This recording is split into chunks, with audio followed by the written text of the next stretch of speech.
suffering and pain is you, Lord. Lead us to go astray. Tell me and stand by me every day. And this is why I worship you, Lord.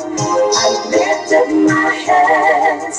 I tell you how grateful I am. I kneel before you because you're always around. I will never let you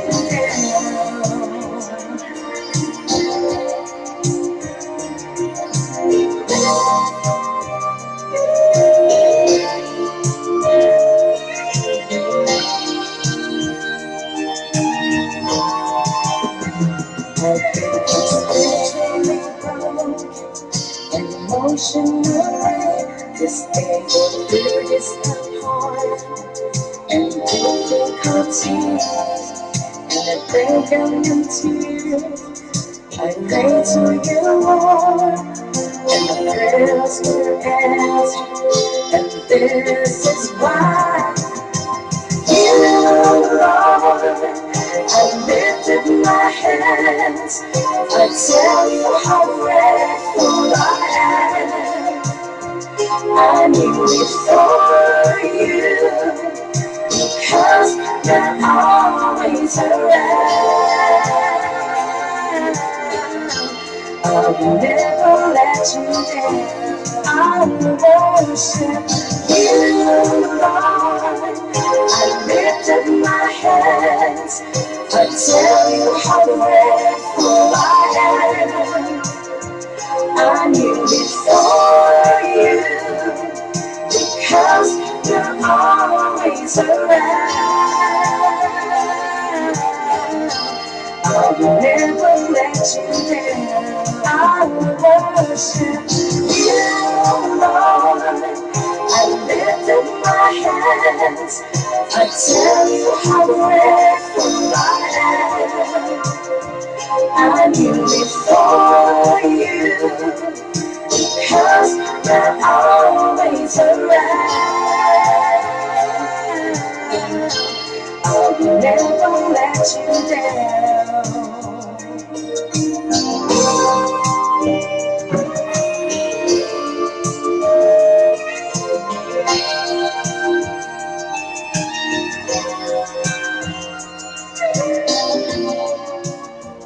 For Maria now to my China, ya Mary Tate, my person, Martin of Fiona, ya for my I worship you, Lord, ya my person now will tell her to for the title, Maria, ya my title to know, Maria Malopay, ya I later Martin of Fear. No time I look for the child Manino, child to in the offer the tour. Let's Timo, let's say. Ele la ya ai matua malu lava ni TAEAO ya blo silfia pa fa na tifia ma fi no la ko la tuna ngai tau ni Samoa ya na uta watu tatu fatalo fa TAEAO manino TAEAO tutoa ya TAEAO ele mase TAEAO fa le mi ele no ya a le utula me val minuto tale tula fulu tasi ile TAEAO ne la so Tofi la sfruttasi na Iulai tu sanga lua fisumreiva ya a tu si yo manu yo multa tu tunu le lo fole tu ni TAEAO a tamne ya le wato amatalia fole tato pokala masani ya male tumeta ya fresh mari ya ifikawi ni TAEAO ya le TAEAO menino TAEAO matofi ya male tumeta ya fresh TAEAO fresh mari ta rofa fresh ya malole so no Mr. Lango fi la vlenga ngai tu fatalo fatu fa fu anga shutato atinu ya mesho na ya tato pa anga lo ovia pelo pe ma me fa fonga dia TAEAO mali afiafi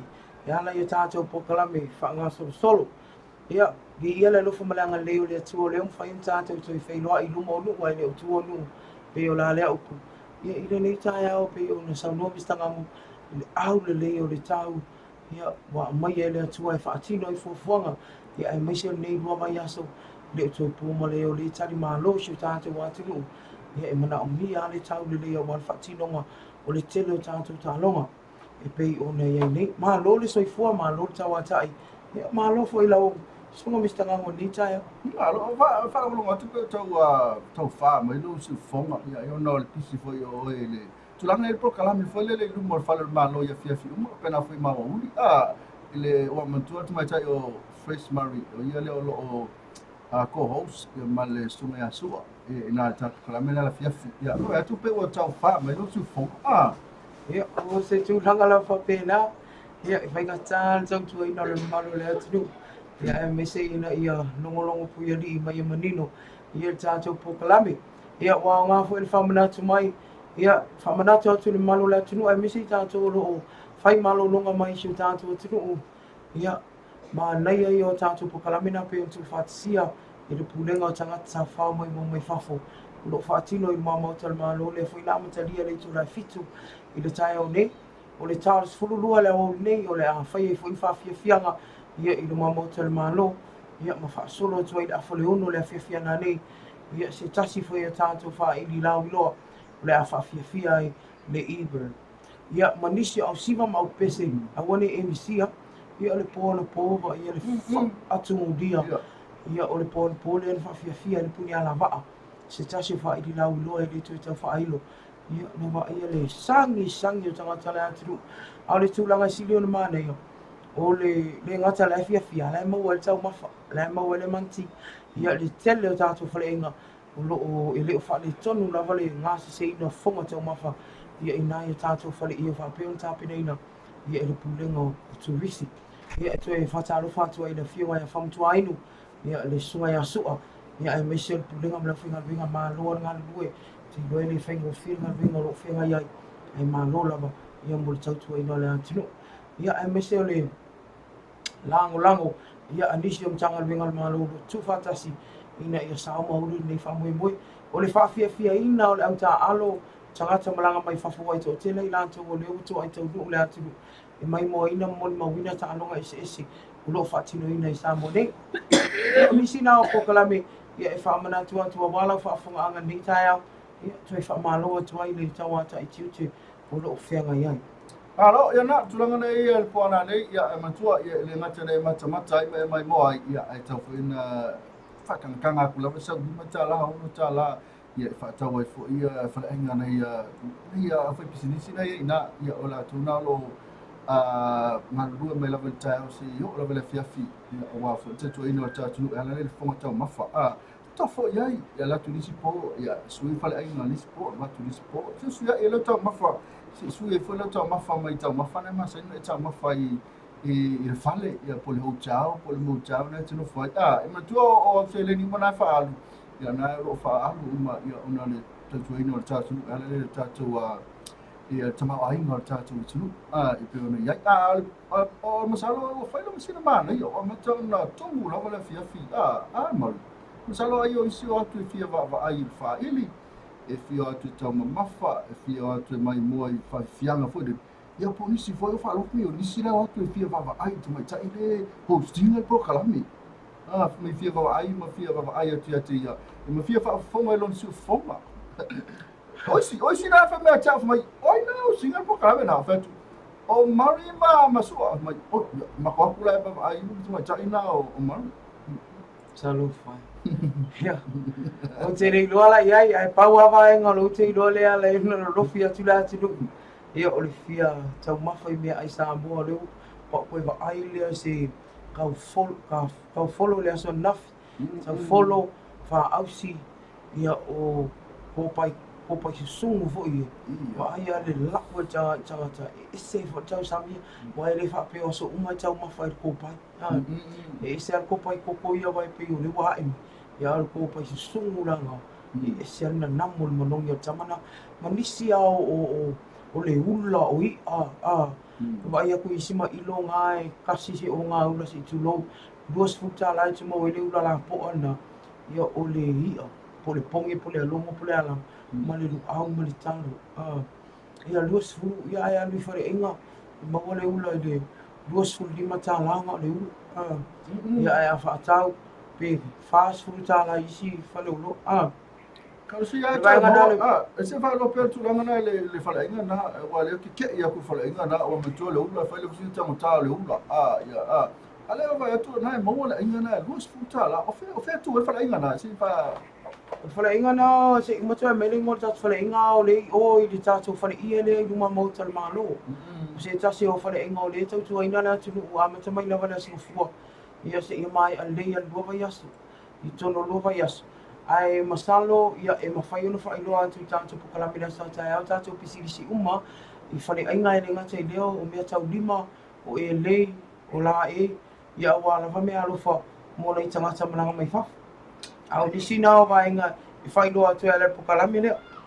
la tau se wina tau tau ma tu tau le wa la ngai malo se Skyview Villas the well venue ya mo fa bi ponga os fa na e nga tu do se fale tino fo ai ya ina tia pata ya ma me ya le tatu Skyview Villas ma na ya le view me na ling fai mo Skyview Villas ya le po me se le po ya lo tu e mo le maunga me tilo mai la pe yo le vai le ale na ave e tia po isu pe uma lava no ola mo lunga ina to no la to tu na Skyview Villa o ma fa lo ile talana yesu le na ave tia po isu tu lo ma fe mai o vai atu ma lo tele la na fa pe ma lo wa o lo ia o ma tu ma o pe na ma lava lunga o ko se ma na ia vai mele ia i pia tau langa o ko se ma na ia so ni fa na e te whafonga mai na te fufuti malama mai Samoa.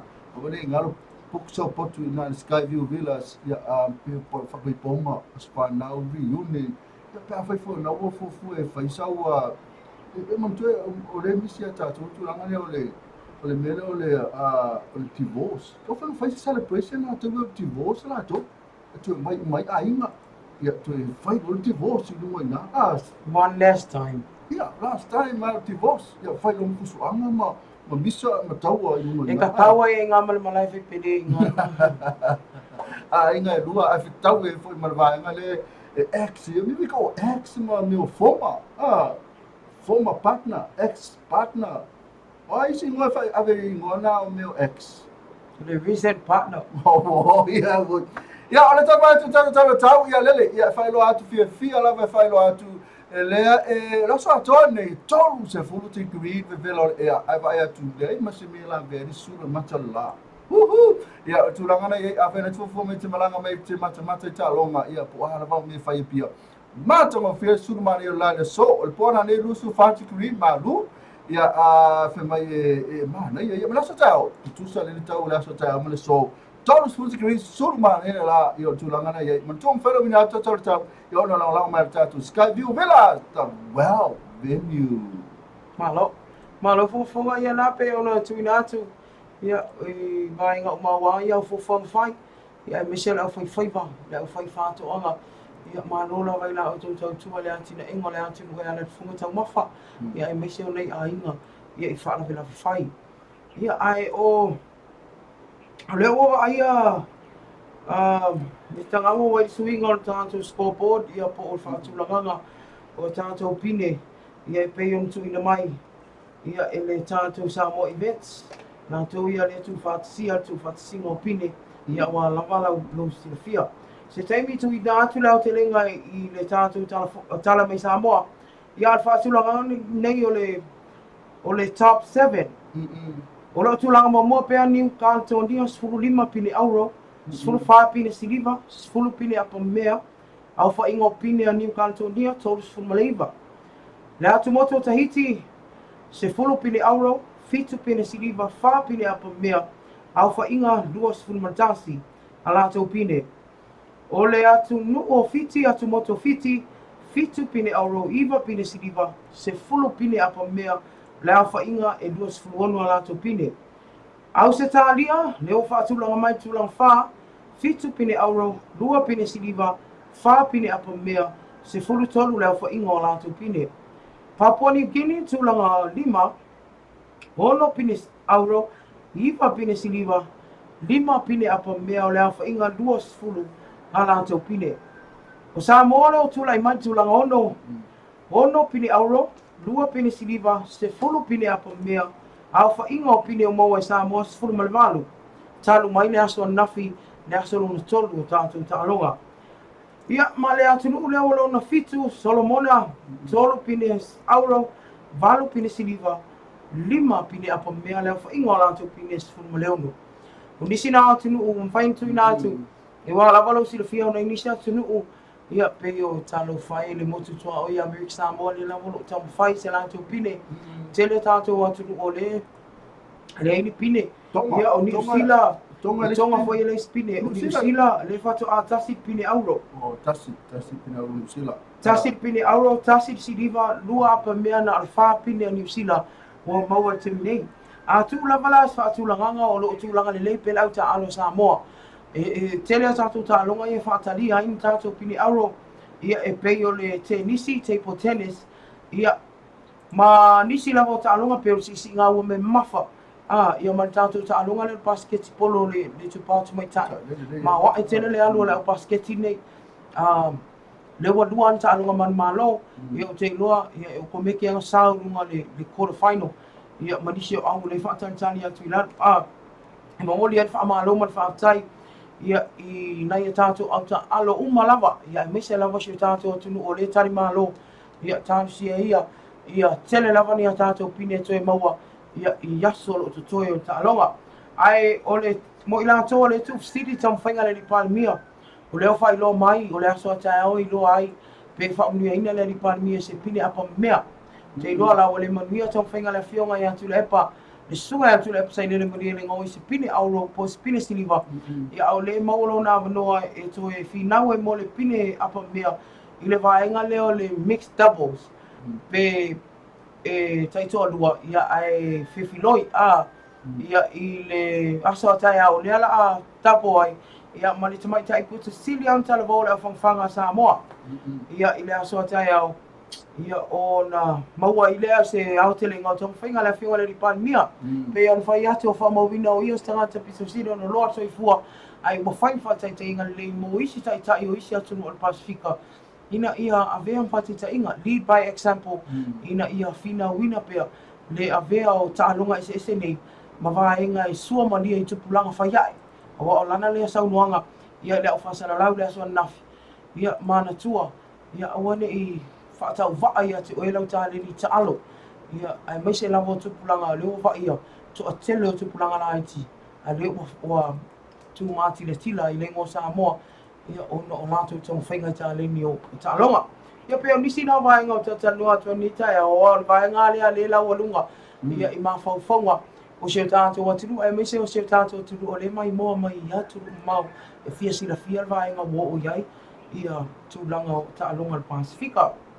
Ia, fia lawa o fuatu ia pe we atu le afu ia pulo watu le tātou pulo le toa Samoa ia ono le tātou Samoa le man malo le tātou pini apa mea a fi foi fatalo fatia Nick man talo fa mari mangango ma tau fia mai o lua tai lava Nick la visiri le lua visiri ni fai atu mari ata tele atu e fatalo fatu ne tato company business o le visiri la to lua o le teine nala tau vam le fiori pa le mia le ila pa mia o sa o le a teine foi teine Samoa teine Samoa o le tumai tai pito le titi ala la fanga Samoa nai foa vise ti mai le fai la auto o lua le mixed double po le fefiloi au taito o lua fefiloi ia mo le aso TAEAO tau vai mana tulu le o tahiti e sa ili ai le pine auro o pine apa me mea ia e wha popo I nis pine mo sio tātou wa tulu longa ni le papea ui ai o le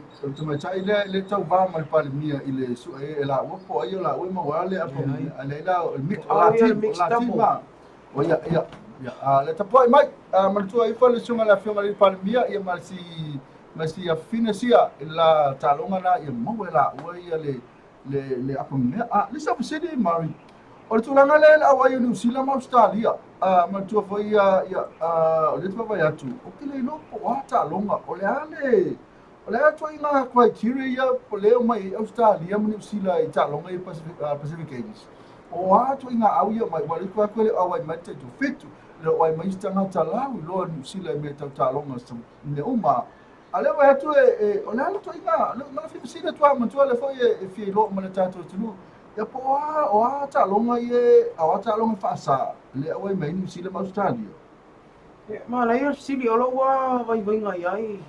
Mai tau sanga o te awai talu ona whai ngoi na Pacific Games. Le ana vo awai o Stadium New Zealand. E reini ta alonga e whaasa ina. E tuku la vai le whaita lia le anturu ia i le ngawhatia le 2011 i le au mainga au ta alonga vai ngawhapena. Ina ia sa idia ili pina la te watunu o te le iloala e le mai iloala i wai whaisin telo ta alonga i le o wai New Zealand Australia. E pe o le au. O le te vai atu ele o maua wini pine e pe o Australia ia o le siamu le o tūlanga tau au. Ia ai o te re mai loa iai. Ai ono o le whiringa o au pole mea ai o le o awanoa o momentelo tangata anu ne vai tau. Ia i le kon karate tūlanga whapena. Ia a o nisina wa inga o lau te iloa e wa mafua i wa nena ma tauina le opening. Whai a sina so ala i titi o au ta alo ia Australia mi usila. Ia e a mātau mai o nisini o tunu pito te tele i tono le pe a tau level Pacific Region. I o nisina wa inga i tatanua ai se ai mana i FCD. E mawhai a one maua pe a mahe au matalonga. Se isa ili pole ani mafua anga o mafua i le tūlanga. Ia i walewa i atu i le foto a whaapine au rau stadi. A o le tele au i stalunga. E mua i lunga au stadi ai. Kara wala unpeka. Iyo e. Ia i le Pasifika ia pe kango i whaatūlanga. A wai le iangi panga Australia i ta alunga ia o le au mai svanga pena. E na usulanga na o le fasili na tau ave i le taimi o vanga i le au Pacific Games. Po a ko ina ka longa mai mantua a mai ma Australia ta alo i Pacific Games. Saula tulang fo la le fea. Ia la ave o mela tau pini aulo o mantua ia e kele an tau fao ia Australia o Lucia o i Amerika. Ia masainga fo i meu pini aulo ia ale Olimpeka. Ia pena fo i ma Commonwealth. Ya ela ke mana ave visili na po a ko inga tangata ia po a tunga talo mai mai Australia New Zealand te mena no tula me lusu fit minutos ya tula sumatasi ya lela ma tutu mai tai mari fatala fat for de tatu company business ya o la mo mo in malo si de tatu TAEAO MANUIA man LOABAY foi mai ta sa to pese vai foi ya o na wese ma tu o tatu pese na ya ona e fa fonga mai le tatu news ya loa sauni to ta ya mari pa umur tatu break na jamile ya ma ya mari fa talo fa ne tatu company business wa na le la to ya le fa ta sa fa ya tu hi ma ko ni pro kalam Malo. Io e sta o lei lava la sono ma mi stavamo e fa mawina le anga ngal fa tai mal fa malo nei tatu business company malisium tangal wingal malo le fa tatu ngal le fa tasi ina ia mafai o na maua pe tatu sa ta inga ya le pokalami nei TAEAO MANUIA tau awhiawhi MANUIA ma le LOABAY. Whamoina le nganga whaktai tātou company ala wai next Samoa. Whatalo whatua i le sunga ia Nathan. Ia e mese pulinga ma lau whinga winga ma lo ali tau tua antunu. Ia i le neifo i vai tau wale pisi alo iai. Ia tātou o loa nai pe el kokoloa. Ia ma le noni, po le nonu juice. Ia mo le whonga tau mawhale atunu. Whamanuia le atu e tiu te whaiva nei aso. Whatalo whātu le tātou company le SAB, po le Samoa Stationery and Books, company malosi le tūtau. So o se maenga o mea o ngara whanau, ia o le whaatotonga ina o fisa ia le computers, o masini whaona po nei, ia ma le whaatotonga ina o mukuka, so o tuenga o loa mea whale, ia o le sampan tani mo oe, ia e whaamari e loto, e ananga tā, ia ai e mawhai ona e maua i se tau whaamama avenga. Whatalo whatua ia tō whilau whiti lang wai, ia o aso mua ma le pulinga mlau whingal winga, malo lawan tawa tai malo whamalo losi. Tātou kia whei la tuano whale inga, ia e te maua iso o se tau mautanga sa moa, tau mafa sa moa moni, ia le whare tua ia Lucia Leota, ma le whionga ia amtuanai, ia o le au whaingal winga lau whonga fia le au kuka, le au ngā sese, malo lawan e, fa malo losi ala le tu ina tu per fonga tau mafole atu no ile aso mle aso e o ina pisi ia o lo fa mlia ina pe le to hotel le atu o lo fai malanga atu ia e tau mafa ia ile le fale ainga o lo ai ta fatonu ale tanto company al fix ko ina i sale ufi i tau fusi fa talo fa tu le fionga le fritua ia muripola ana resto mulio ia le fionga ia mulio o pio mulio pulinga mlau whingal winga le Fexco Samoa Limited Poli Western Union. Ia, au nanga sili o na vavem whaatutua ina le tūtau Seleni. E alai Seleni whaaniriu, ia ma Seleni whaamomoli. o nao lo fai pele tau tuan tātou fixco i no fuanga ese o tātou tālonga a fai o nai te iai no fuanga nei a wai fi anu e tala lau se leni mai o a inga i fafo ia i te le tau walu mamau naua iai le au nanga na mo e fai ngō fie ai sefe ele taimi ia e tau tua pele au finga ringa lau fonga fia mo e a tātou company ale MS Rental le fionga ia vau ia ai mai se udenga mo lau finga ringa la o tau tua fai pea nei ta vale tongi so taimi ia fai o nai te le malanga mai a o tau su e sau ta vale tongi o le tali la vole MS Rental ia mai se la tau fale insingia so ani mo lo sta pe fa pe o fa le tonu ia ai mai se la tau fale inga fa am dia loto ina mlai valele ia ai le ngata leo mul fanua e te mawai so sta mo tanga sa mo i so taimi le aso fa to ata pulia i le afol fa le afiafi a le tātou company a le Skyview Villas, the Well Venue, ia le whaletua ia Marilyn Fong, whaamalo, ia le ngānu lue, i le pulinga mle whainga ruenga, ia a whai o oio na isa, ili ase o tau e awe toi ina, ia i lona aso soifua, ia po le lomatua fo i lona aso soifua po lua anniversary, o a lava whai poiponga o whatisinga ainga, Skyview Villas lava le tani lunga tia pata i le ea malu, maua ele malosi whaafowina, ia e pei o na mori mawina foi. Ia e meise lato no fuanga na The Well Venue, e whaatino i sos whaipuiponga, ia e meise os whanau tu lang whapina, whaamalo ngā lulue, mani tau tua atunu.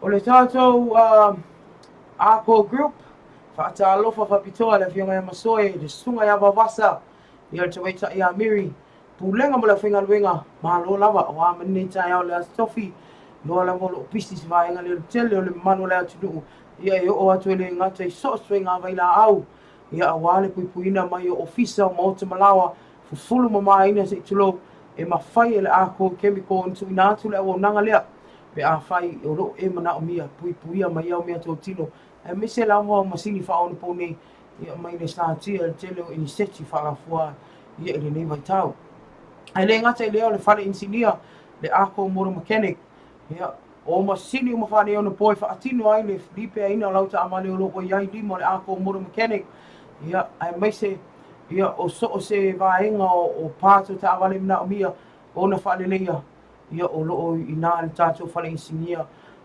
lau fufonga fia le tani mo oe ia a o se tau e sili o na whaamia loto ia o na e kifai whala ia le tātou manai restaurant ia o le tali ana o le aso pia whapea ua mamafa lo mafafau tele whala milawe. Awale ango iai le fasi povi ma sima la ma le o ngā mā moe se tau tala whia ngai mo e uma le aso uma upu. Ia ngai alua le whale pei ai te rei tau sami. Ai le doa le o matua tali ale mānai i o mana onga. Ia e ala le tū tau whonga tau mafa. Whatalo whatua le mānai restaurant. Ia le pulinga mlau whinga ringa mā lo le tau tua tunu. Ia e ala le whonga tau mafa. O nisi nao tātou company pisi nisi, pe se vaenga o le po ua te au, Mr. Rango o lo e manitua. Ia o nisi nao tātou pisi nisi company le Moatonga Complex, whaamadia atu le whaletua ea se whali o tau ngalo. Ia, ai maise o le pulenga mleo whenga luenga, ia e ia veanga whapena e arulu ngalo, ia e le ngalo la o tau tua, ia i le atu nuu, e ala i mea whale, ia o tātou tāwale to tongi, si reo tau ngō fie foi, ia e meseu tātou whaitele mālo whaamdia loto, a o nanga uma mo oe, a o e iai, pe ia lai te e ilo a inga, i le lau fufonga fia, ia o le pulenga mlau whinga renga mua tonga i tani mo mana onga, ia e tau alunga foi le lātou Shan Kitchen, ia i le fufonga tau mafa, TAEAO ma le awa udi ma le afiafi, ia e tasi se ipu, mea ai se tulo ia e whaamlia ina lufu de ngalo i se tau whaamlia loto mo oe mau malo se ngā solo ai. Ia o nisi nā tātou company pisi nisi e pei o na tui nātu ia o mawhai o na tu umantau au e langu ai ia tātou po kalame wha ngā solo an LOABAY Global Networks ia o loo whai pea mau mana mea wha longu wha fonga ia i lea taimi whatalo whatuai ia i leo soia rosa Ioane ia nā o loo mafuta mai ma lole soifua good morning. Malo ia na sa ba fonga mai ia malo fo mai tai amari ia wa fo le fonga ia ma le failo at fo ne tato company business na te famana to fo ia le tato second hand le na ta fusi ile filima ke aliki ya na te mo na le filme sala te la matatu o lona ya o second o new and use mo lo fo ya mo lo fo man fa ma te mo ina ta fusi ase se na ya me ta ma fa sa new malulu ina le filme na sala pena foi a te fa na tu ne te mi manua o manatua ia le tatu a fa fianga le tatu nai hope na e tu fa ni po a fe na le se po vo le mo la so te mi fa fo ma le tatu fa elina nai hope ina le Johnny Spa il po ana nei tala me fe to leono si pa este mi o le pa vea ana nei io nei disi na o tato wa o me o la tupu ile nei il po ana nei ia te fa manato tu ai tato fa elina ia ale ngate le ia este mi te fa manato fa le fa fianga na la fa nei le o uli nei ina lu mal fa le malo nei fa nei tato fianga nei ia au sipa pena fo ia au pese te mai tai o li pena fo o pese leo uli nei pena fo mal fa fina nei leo singa te mai tai ya mar pena fo songa so atem nei na ina ta sta pese le o teleto man to ina pese fo lava le foto sa de to songa ma to ta si mai tai ma talena ya fo mai e fa fo mal to news don't go away I want to pese na mai pe ngali nilo laula au a fonga mai pe ia ma ua re mari de tatu TAEAO MANUIA ma lo pe ma pese le o tele te manu tua fonga mai lo tatu ni au au fa ngal lo pe kero fo le le fa me te fa au a fa sa mo au la pa ni ya pese ma tatu ala le pa o ma tatu pese le fa fonga me mari tatu news ma le lo pe pese de tatu pese le mo lo ko pese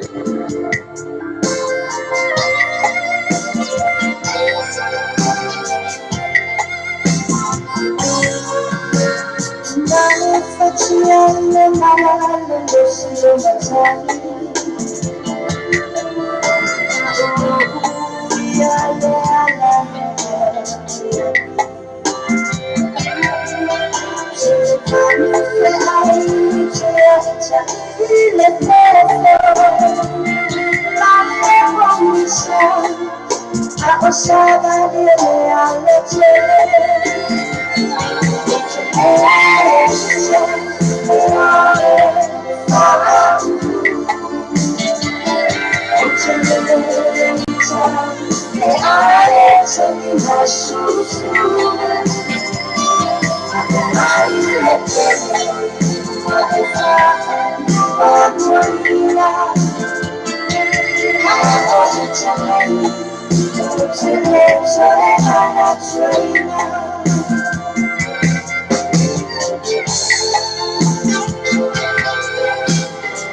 sarili manalo Kisinamola Apatua iletelara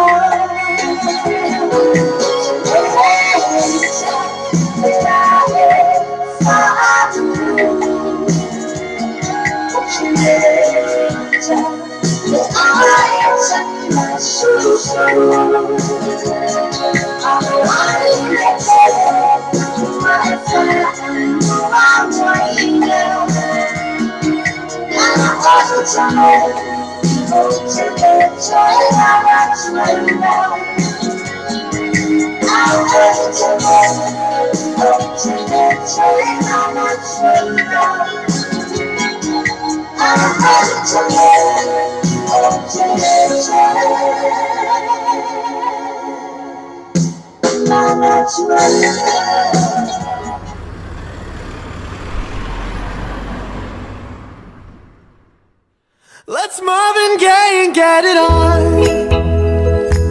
You got the healing that I want, just like they say in the song, till the dawn. Let's Marvin Gaye and get it on. Don't keep your secrets to yourself. It's Kama Sutra.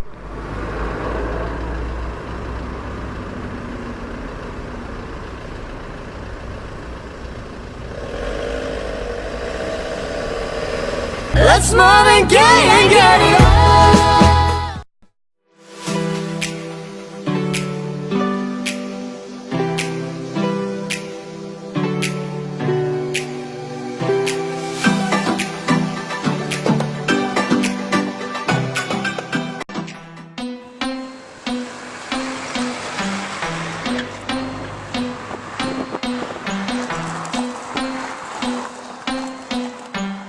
Fresh boy on the beat.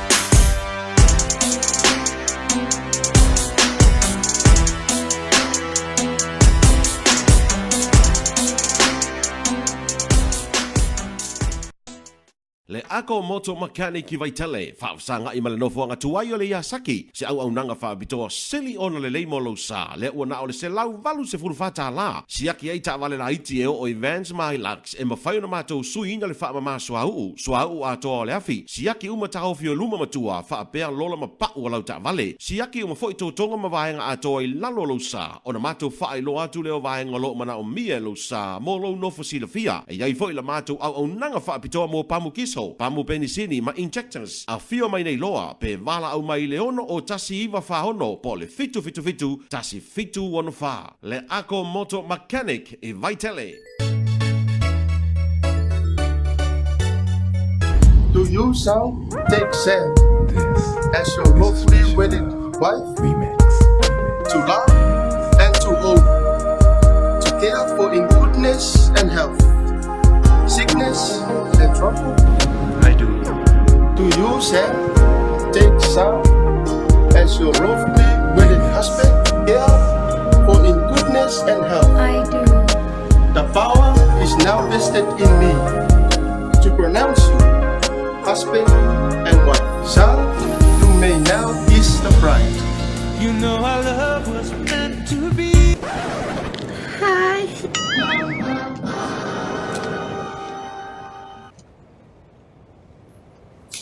Tali, taman. Hello. Ôi trời, thế này ai đi đâu sổ á? Sam, but I love you.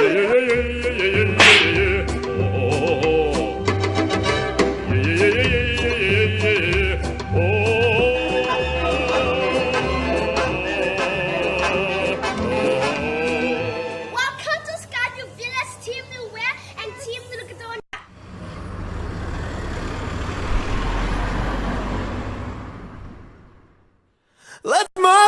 cocoa's real rich. It came through.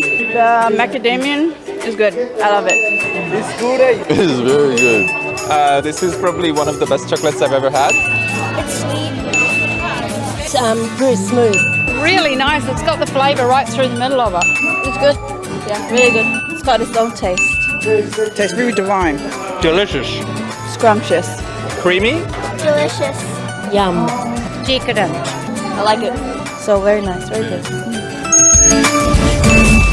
It was really nice. Really rich. The cocoa's real rich. It came through. The macadamian is good. I love it. It's good, eh? It is very good. This is probably one of the best chocolates I've ever had. It's sweet. It's very smooth. Really nice. It's got the flavour right through the middle of it. It's good. Yeah, really good. It's got its own taste. Tastes really divine. Delicious. Scrumptious. Creamy. Yum.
Fifi lava e toi whatala whātu whawhunga si o tātou tulua e mese o tātou pāanga whaafonga ia I le vaenga lua ni o tātou pokalami o TAEAO MANUIA ma le LOABAY ia e usimai ala whaafonga o whapoponga fo ni o tātou tala mai Samoa ia pe ona lango malosi o tātou company anga le lei ale Ako Group, le Ako Chemical, Ako Motor Mechanic ma le Manai Restaurant. E tumoa te tātou tala o whaasūlanga mai nei Samoa I le tūlanga ono le whaasolonga atunu ua maua pine e tālu mai lava. Le ulua I aso tālonga le Pasifika le olo tali māloa I Samoa I le nei lua mai aso. O le temi nei o lea o tūla I mai pine Samoa I le ono pine auro, lua pine siliva, a e se fulu pine apa mi mea. Ma o lea whainga o pine tālu mai le aso lonu tolu anafi e se fulu ma le valu ua maua I Samoa. O loo sulanga mua pea New Caledonia I lea whainga o alato pine e sefulu lima pine auro, sefulu wha pine siliva, a e sefulu pine apa mi mea I lea whainga o alato pine e tolu sefulu maliva. O le whapoponga pine auro Samoa na mau mai ni pine lona lua le ali o Brandon Schuster I le ta'alonga o le aau, le ana suipi ai le aso ana nafu. I le pine auro le vaenga le individual medley e whaasela o mita.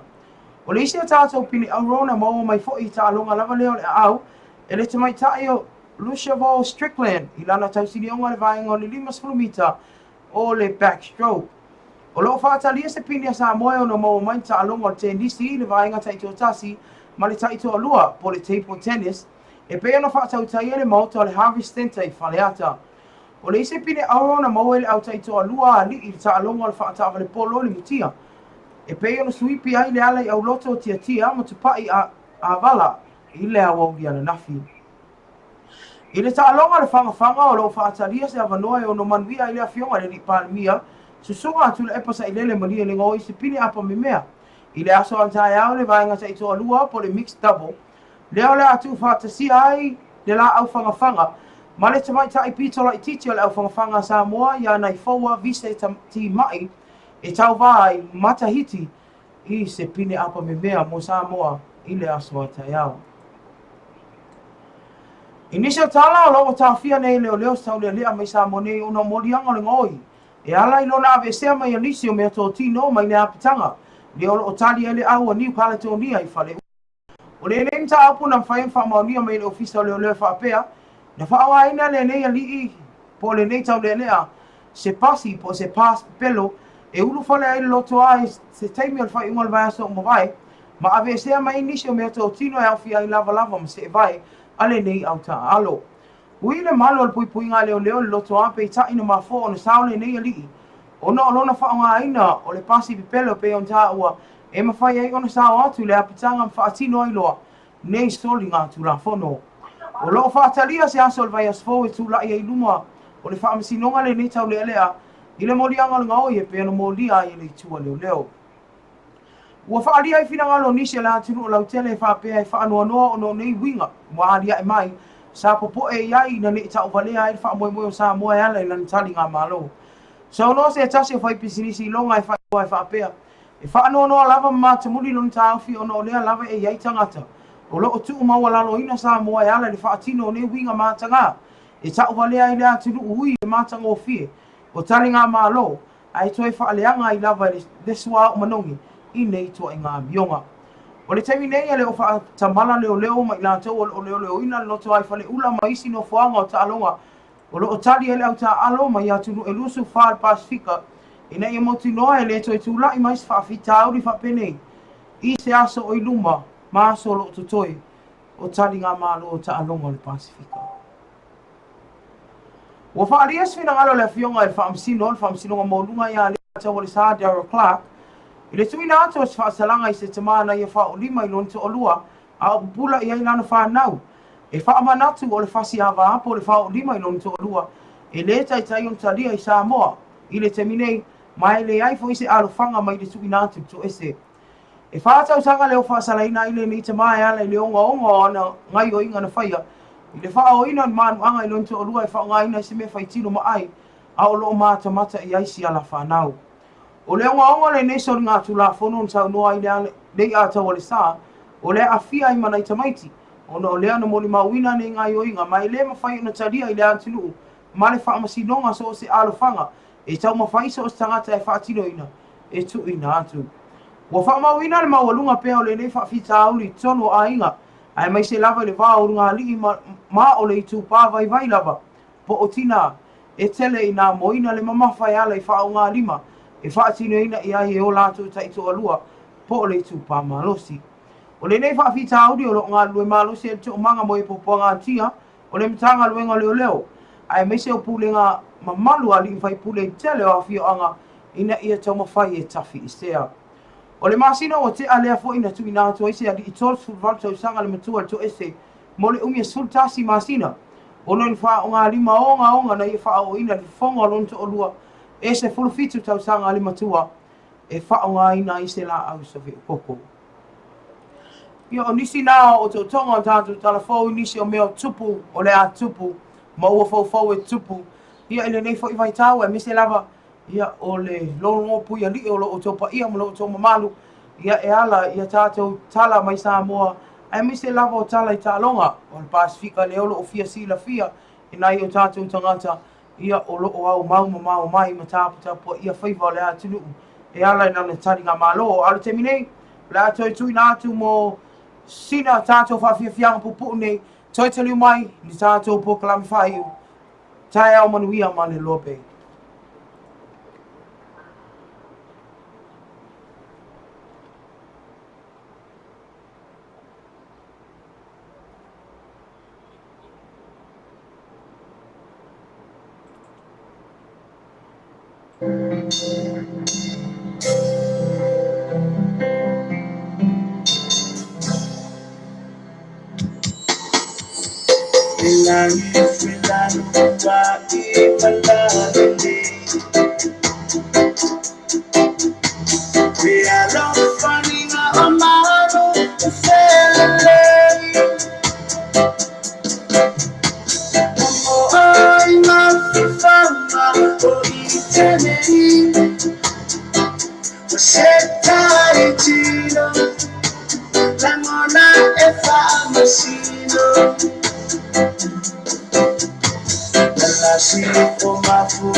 It's a real MANUIA.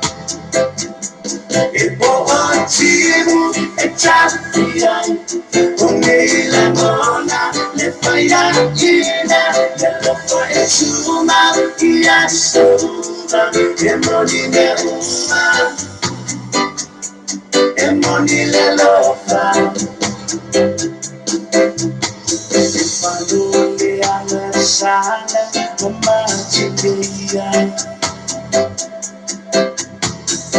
Sao Poliana Inasia Namona Ematia Mama Fatia Chelade Aina Nene Fuala Fai Betawi Emana Ola Olo Wala Ofa Say my goodbye Olo Mama Ontuai Epo Otimu Etafiai Onila Mona Lefaya Ina Lelofa Etuma Iasoba Emoni ne Uma Emoni ne Lofa Emoni ne Uma Emoni ne Lofa Epo Otimu Etafiai Onila Mona Lefaya Ina Lelofa Etuma Iasoba Emoni ne Uma Emoni ne Lofa Emoni ne Uma Emoni ne Lofa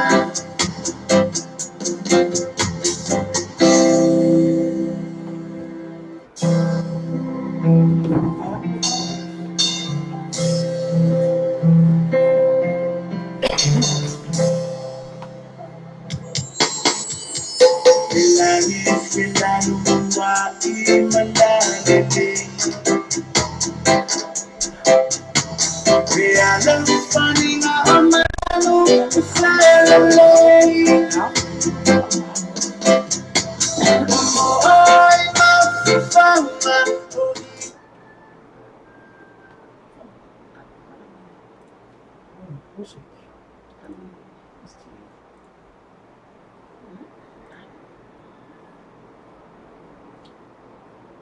Ia, e whiwhi lava e toi whatalo whātu. Ia, le nei tū lao le TAEAO. Le toi tali mai le vang whai ne tātou pokalame le TAEAO MANUIA ma le LOABAY. Ia, te tonu nāna whaamdia ina lau whaafunga anga ia lai sina tong whainga. Ia, i tu whaatsinga fo i o vaenga wa iai tong whainga sa moa ia lai ta alunga le Pasifika. Ia, le ngata i leo nisi fo i o melo tupu i tonu sio tātou atunu. Ia, e whaanua le anganga una o se tasi na o tātou tala. Ia, i se tasi feo tau leo ko toi whaata o valea ina lava. Ia tau mawhainga sa moa ia lai taringa malo.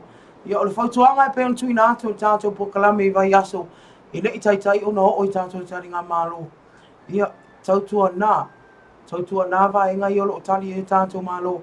Ia aue te mo o fua i mea tō tino au ta alo. Ia wae o mea whaatau waane e o au ta alo. Ia e ave i mataleanga. Ia o sio tātou atunu pele o lo tamu whai whaatau sina mai tangata mai whafo. Ina ia mai moa ina pea le la le lei o Samoa. Ia i le nei vai tau. Ia manisi nā o tātou tala. Ia e peo nei ia le update o tātou pine. Wa iai le o sifuru whalu pine Samoa. Mamori e lea nganga le whaaftai. Au ta alo umalawa lo tawina taua. Ia manu tātou mawhainga.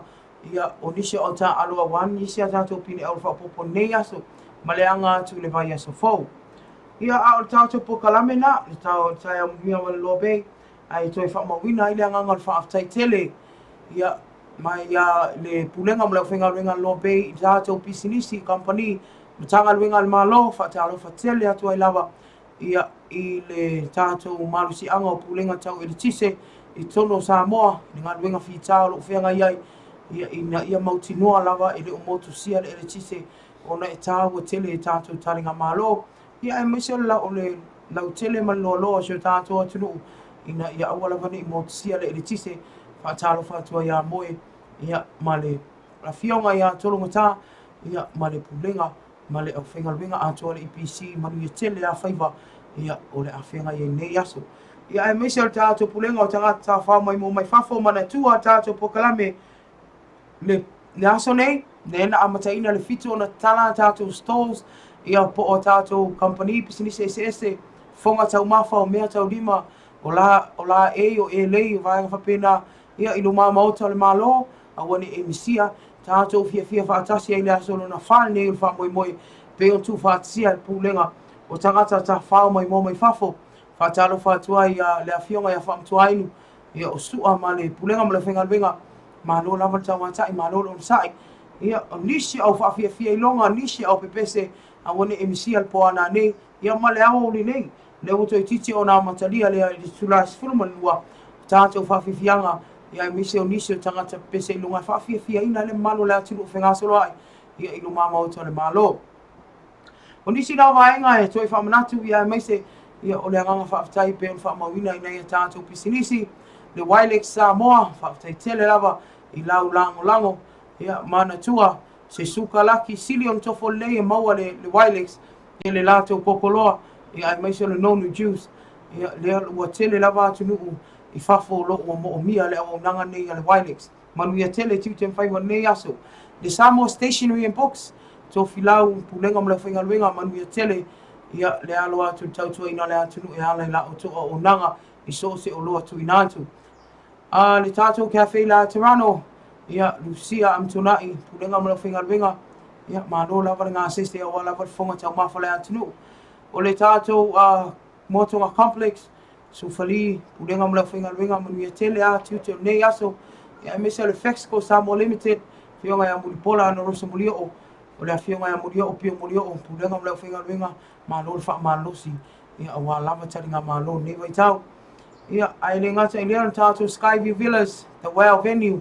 mana tuane ia o tō whaatisinga so whaatisinga asi ane ia i whantai malo au lelei whaamlia loto ia ai mese le lanto le Well Venue mo so whaatisinga manuia lava nei ia so le hati oe whantua Madeline Farm ma le pulenga ma le whaingaluenga ai le ngata i lea o le tātou company a le